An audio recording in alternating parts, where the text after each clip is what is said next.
Hello नमस्कार, महाराजा kitchen रेसिपीमध्ये आपलं स्वागत आहे. तर आज मी कच्च्या केळ्यांची भाजी बनवणार आहे. चला तर सुरुवात करूया. तर त्यासाठी सर्वात प्रथम आपण ही कच्ची केळी घेतलेली आहेत.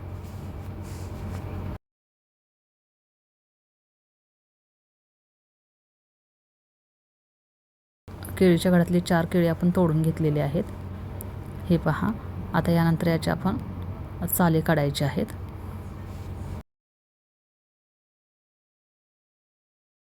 केळाला थोडा चिकटपणा असतो, म्हणून आपण काय करायचं आहे, हाताला तेल लावून घ्यायचं आहे आणि मगच केळीचे साले काढायचे आहेत. केळीची अशी साले काढायची आहेत.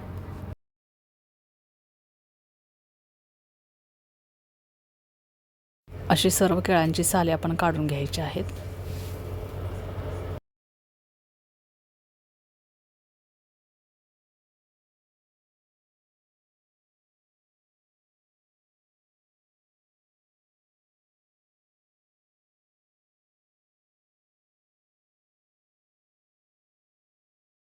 हे पहा, सर्व केळांची साले आता आपण काढलेली आहेत.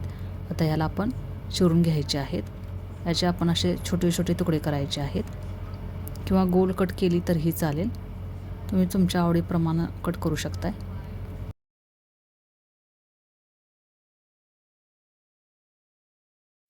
अशी सर्व केळी चिरून घ्यायची आहेत. तर या भाजीसाठी केळी ही कच्चीच वापरायची आहेत. थोडी पिकत आलेली असेल तर भाजी आंबट गोड होण्याची शक्यता असते. हे पहा, आपली सर्व केळी आता चिरून झालेली आहेत. आता यानंतर एका भांड्यामध्ये घेऊन यामध्ये आपण पाणी मिक्स करायचं आहे. काळे पडू नये म्हणून आपण पाणी मिक्स करायचं आहे.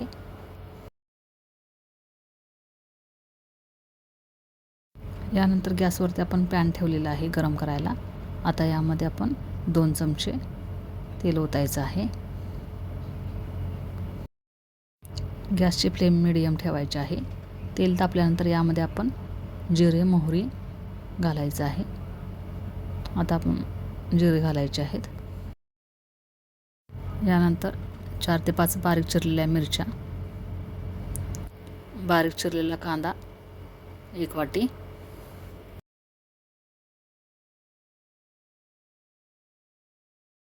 तेलामध्ये कांदा चांगला परतवून घ्यायचा आहे.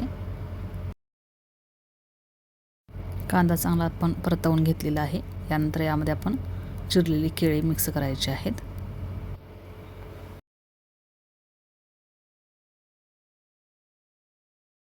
आता केळी चांगली परतवून घ्यायची आहेत. त्यानंतर यामध्ये अर्धा चमचा हळद मिक्स करायची आहे, अर्धा चमचा मीठ.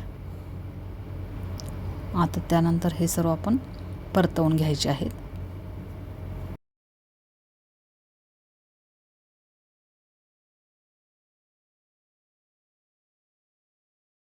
आता यामध्ये पाणी ओतायचं आहे. पाणी 1 ते 2 वाट्या घालायचं आहे आणि यावरती आता झाकण ठेवायचं आहे.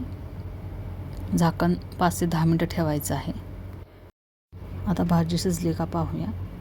हे पहा, भाजी पुन्हा परतवून घ्यायची आहे आणि यामध्ये आता शेंगदाण्याचं कूट मिक्स करायचं आहे.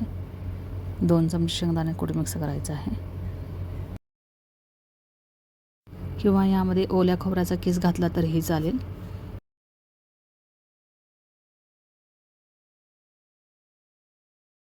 भाजी परतवून झाल्यानंतर यावरती आपण पुन्हा झाकण ठेवूया. हे पहा, भाजी आता आपली पूर्ण शिजलेली आहे. यावर आता कोथिंबीर टाकूया आणि आता या भाजीला आपण सर्व करूया.